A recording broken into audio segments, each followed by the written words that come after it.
Bonjour, bienvenue pour la première vidéo de ma chaîne YouTube.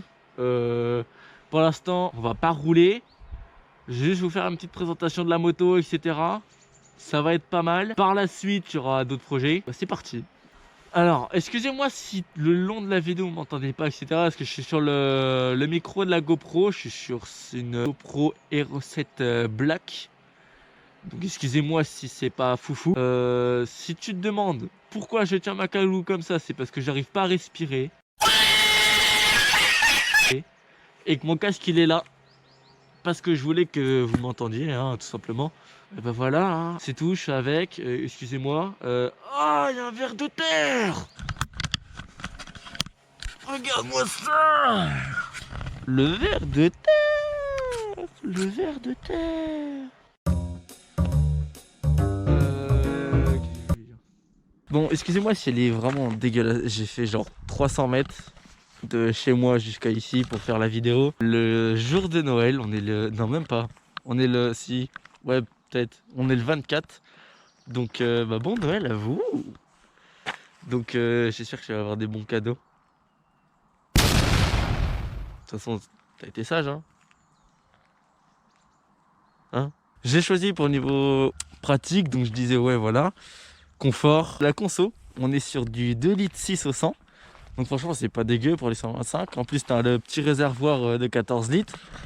Donc au total tu fais dans les 450 km si tu tires pas dedans.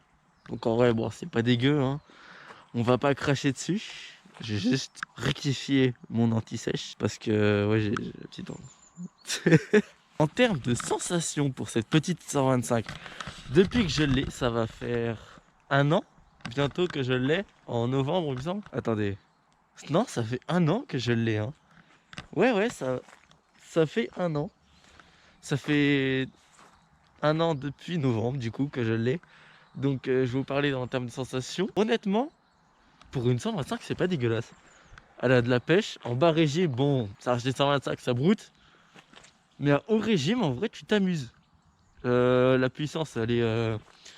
Attendez je vais vous dire ça. Donc la puissance elle est vraiment vers les 7000, 8000 tours minute. C'est vraiment là que tu peux exploiter le moteur, en vrai. C'est pas dégueulasse. Tu t'amuses. Elle est d'une légèreté. Vraiment. C'est un jouet, cette moto. 144 kg tout plein fait. Crois-moi que t'en fais ce que tu veux. Et dans la ville, interfile, tu passes nickel. Même dans les campagnes, tu veux éviter quelque chose, tac, t'évites. Puis tu sais où elle va. Donc voilà, je disais, malgré son poids qui est assez léger, bon, pour une 125 ça va, hein, mais pour le poids qu'elle fait, quand tu rentres dans un virage, tu sais où la moto va. Par exemple, tu rentres dans le virage, tu places ton frein avant, et la moto elle y va toute seule. T'as pas à forcer, t'as pas... Je sais pas, c'est inexplicable, mais elle y va. Elle y va, elle prend ses virages. Le châssis, bah, il est incroyable, hein. Elle a tout d'un gros cube en fait. Déjà la tronche qu'elle a, elle a tout d'un gros cube. Je suis désolé. Ensuite, oh le bruit, voilà. J'ai cru qu'il y a une autre voiture. J'ai changé la ligne personnellement. La ligne d'origine, en fait, elle reste vraiment en bas. Bon, elle est sale, hein. Elle est extrêmement sale. J'ai fait 300 mètres. L'hiver, j'en ai marre. Changez-moi ça, s'il vous plaît. Le pot, normalement, il s'arrête juste ici, hein, donc vraiment en bas, c'est un petit pot. Et il passe vraiment en dessous de la moto. C'est pas... Ça dépend les goûts et les couleurs, mais personnellement, moi, j'aime pas trop. Donc, je l'ai changé. Pour cette moto, il y a deux pots. T'as le pot Black Widow, donc comme le mien, comme ça, qui remonte vraiment pas mal, quoi. Et il y a le Mive. La ligne Mive, elle s'arrête comme le pot d'origine, en fait. Elle s'arrête vraiment en dessous de la moto. Personnellement, moi j'aime pas. J'ai vu le prix aussi, j'ai fait moi j'aime pas. Donc j'ai pris la Black Widow, qui est au moins deux fois moins cher. Deux fois moins cher, et puis pour les performances, ça change pas grand chose. Là, d'origine, elle galérait à prendre 120. Genre vraiment à galérer, hein. T'étais obligé d'avoir vent dans le dos, descente. Limite quelqu'un qui pousse à cloche-pied, tu vois. Ça allait pas. Depuis que j'ai changé la ligne, depuis que j'ai mis la Black Widow, je prends du 132. Alors, du 132, sauf que elle va au Rupter, sauf que bah elle peut aller plus loin quoi. Juste bah faut changer pignon, couronne, etc. hein, la classique. Pour aller plus vite. Sauf que moi bah ça m'intéresse pas trop. Pour le moment, c'est pas ce que je recherche. Alors pour le bruit, je vais vous faire écouter. J'espère que vous allez bien entendre quand même avec le micro de la caméra. Parce que je sais que là je suis sur la GoPro Hero 7. Donc c'est pas folichon. Mais on va se débrouiller. Ça, le meilleur équipement viendra plus tard, etc. Mais pour l'instant, bah, je sais ce que j'ai quoi. Donc, alors, le petit son.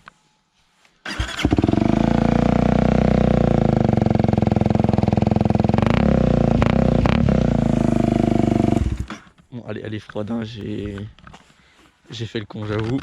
J'aime pas en plus faire ça. Mais vas-y, c'est pour la vidéo, ouais, ça y est. Oh. Ensuite, niveau esthétique, je vais vous dire, je vais poser ça, hein. Téléphone. Enlevez votre téléphone, les gars. Enlevez le téléphone. Téléphone. Téléphone. On est donc, je vous l'ai dit, sur du 4 temps. Bah, un monocylindre, hein, 125. On est sur du 11 Nm de couple, si je dis pas de bêtises. Avec une hauteur de selle qui est de 120 mm, donc elle est assez basse. Honnêtement, elle est assez basse. Donc pour les personnes d'assez petite taille, par exemple, moi je fais 1m78, j'ai les deux pieds par terre, clairement. Donc en vrai, ça va. Mais les personnes de petite taille, ça passe encore. C'est juste, si tu fais 1m50, là, ça va être chaud patate. À l'arrière, on est sur du 220 mm, tri à piston, hein, classique. Hein. La marque, je ne saurais pas vous dire. Du tout. Devant, on est sur du 300 mm radial. Voilà, hein, ça pince, hein, ça pince fort même. À l'avant, en pneu, on est sur. Bon, moi j'ai pas les meilleurs. On est sur du 100 par 80 en 17 pouces. Et à l'arrière, on est sur du 140 par 70. 17 pouces aussi, hein. Donc en vrai, c'est pas dégueu. On n'est pas sur les. Bah, ça fait pas cuss en fait. Ça fait pas cuss, pardon, excusez-moi. Ça fait pas petit. Genre, certes, elle est assez fine. Ça reste une 125, mais le pneu va avec la moto. Donc, il fait pas vraiment minuscule comme certaines 125, surtout les anciennes. Il fait pas minuscule. Il accompagne bien la forme de la moto.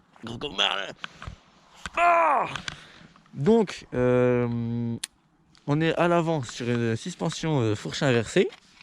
Bon, c'est pas réglable, hein, faut pas s'attendre à un miracle. Après, à l'arrière, honnêtement, je saurais pas vous dire. Juste, ça rebondit. C'est pas les meilleures suspensions, mais ça fait super bien le taf. Voilà, hein. Poste de pilotage. Alors, ce que j'adore, honnêtement, c'est que le poste de pilotage est vraiment large. Il est pas. Je sais pas comment l'expliquer, mais par exemple, les poignées, elles sont larges, elles sont pas petites, genre, elles font pas que la taille de la main, elles vont bien plus loin. Ce qui élargit encore plus la moto quand je la regarde devant. Ça l'élargit encore plus. Et c'est ça qui lui rend une gueule plus agressive et plus imposante sur la route. Donc ouais, le guidon assez large. Hein. Bon alors, ça honnêtement me demandez même pas. Même moi je sais pas pourquoi ça fait ça. J'ai essayé de resserrer la petite vis qui est là. Ça marche pas. J'ai pour projet de les changer. Ça viendra. Mais voilà. Alors les commodos, hein. On est sur du plastique, ça reste qualitatif hein, quand même. C'est pas le vieux plastique que t'as sur les anciennes, tu vois. Genre, on voit que c'est soigné, on voit que c'est réfléchi, enfin... Donc voilà, le quadlock, hein, le petit quadlock. Alors, il y en a beaucoup qui m'ont demandé. Le quadlock, comment je l'ai mis? Alors, j'ai vu, il y en a... du porte-clés là. Il y en a, ils le mettent là-dedans. Personnellement, j'ai essayé. On m'a dit dévisser l'écrou.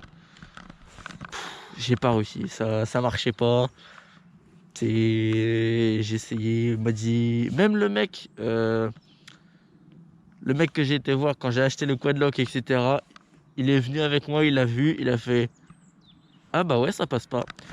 Donc j'avais la flemme de racheter un écrou.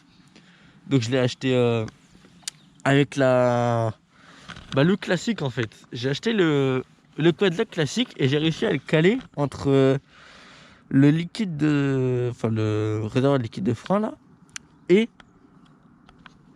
Merde, attends. Ouais, j'ai un trou. Bref. J'ai réussi à le caler là en fait. Et je l'ai déporté. Et je l'ai mis là quoi. Bon voilà, tu le mets où tu veux, moi je l'ai mis là. Voilà. Oh. Ensuite, on a le petit compteur. Alors, j'espère que vous allez bien voir quand même. Vous moquez pas, je suis en réserve, d'accord?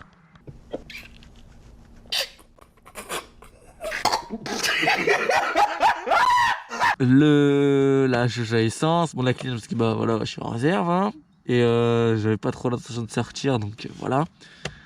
Le nombre de kilomètres qui s'affiche, bon là c'est pas affiché parce que voilà, comme je vous ai dit, je suis en réserve. Là on a le nombre de volts que la batterie a fait, le nombre de kilomètres que tu as fait, donc c'est un peu comme un street, non, je sais plus comment on appelle ça, bref, c'est le nombre de kilomètres que tu as fait. Et le nombre de kilomètres que tu peux faire avec le pari. Ouais, il n'y a que ça en fait. Ensuite, ici, on a tout ce qui est voilà, un coupe-circuit. T'as même la béquille. La béquille qui s'affiche ici, ça fait une béquille avec la croix comme ça, pareil, exactement pareil. Ensuite ici, donc t'as km/h, tours par minute. Donc ouais, je vous disais, la puissance. Alors ici, t'as à peu près rien, hein, enfin, à peu près. T'en as. Vers les 6000 tours, c'est pas folichon, mais vers les 7-8000, c'est là où vraiment elle a la patate en fait. C'est vraiment là où elle a donné une petite claque au cul, tu vois, et tu vas partir.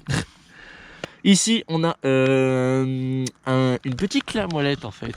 Cette clé à molette, quand elle va apparaître, c'est le moment de faire la révision. Par exemple, la révision des 1000 km, il me semble. Donc pour la première vidange, elle s'affiche. Ensuite, après, au fur et à mesure, je ne sais pas. Mais je sais que la première vidange, elle s'affiche obligatoirement. Enfin, moi, c'était affiché. Donc, c'est pas plus mal. Hein. Ça te dit quand. T'es pas obligé de compter tes kilomètres, etc. Donc, franchement, c'est pas dégueu.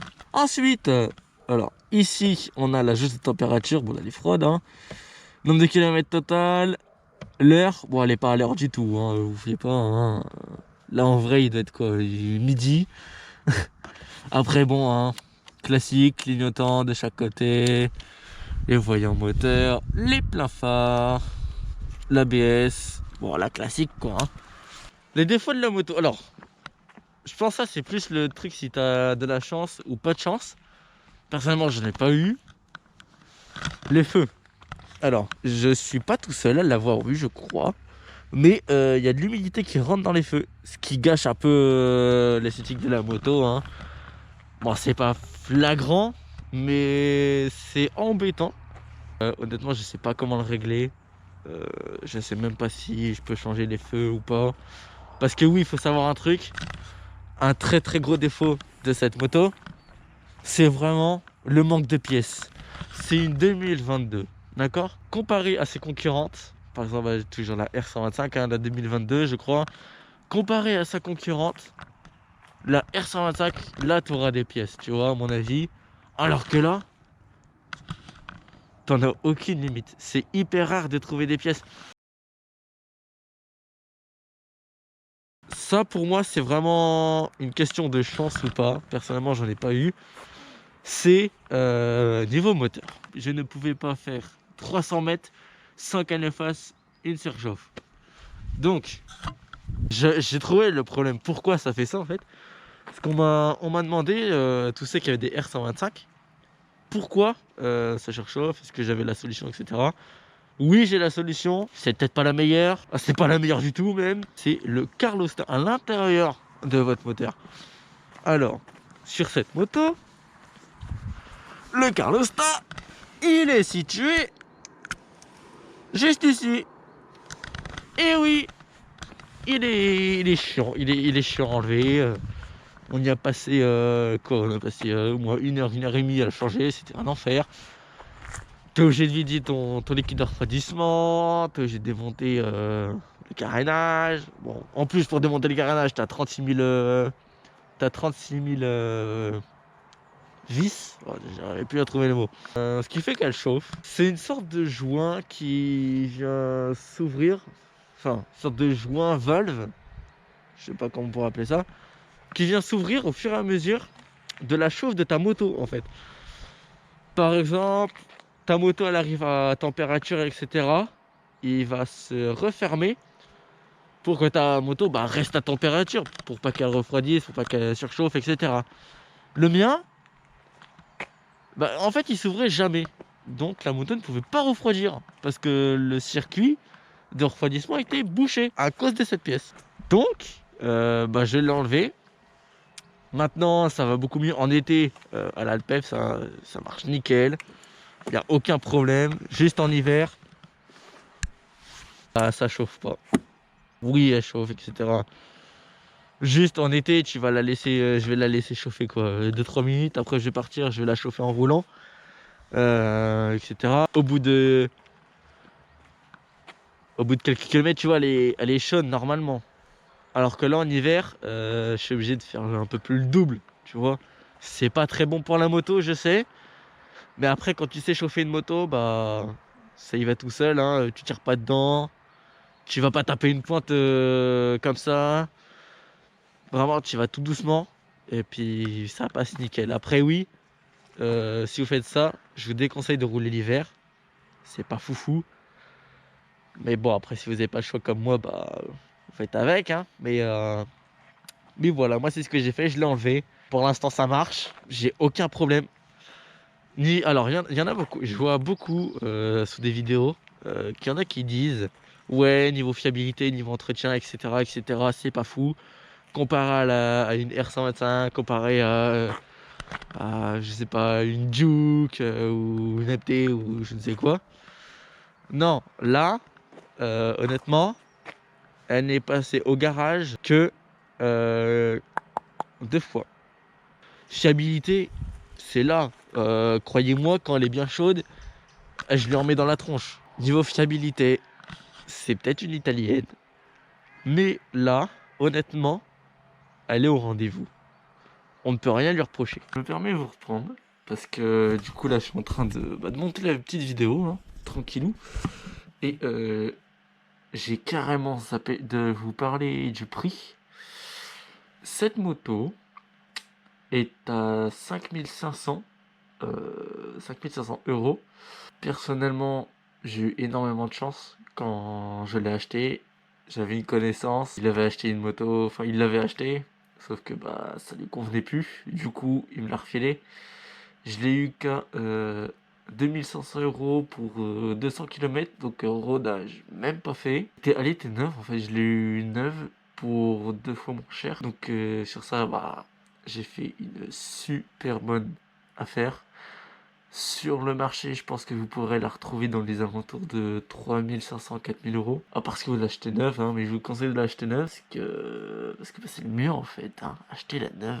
Voilà. Donc voilà, j'espère que cette vidéo vous aura plu. Je suis un peu désolé si la qualité est un peu médiocre. Si le son est pas terrible, ça viendra plus tard. Là, j'ai eu des filtres pour la GoPro.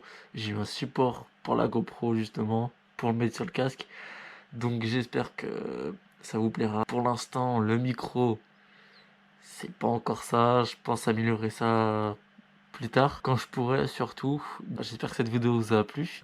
Excusez-moi encore si c'est un peu comme ci comme ça, mais bon, je fais de mon mieux. J'essaie de me lancer, c'est la première vidéo. Voilà. Peut pas être bon partout. Donc voilà. J'espère que ça vous aura plu. À la prochaine. C'était Sam. Je vous fais des bisous.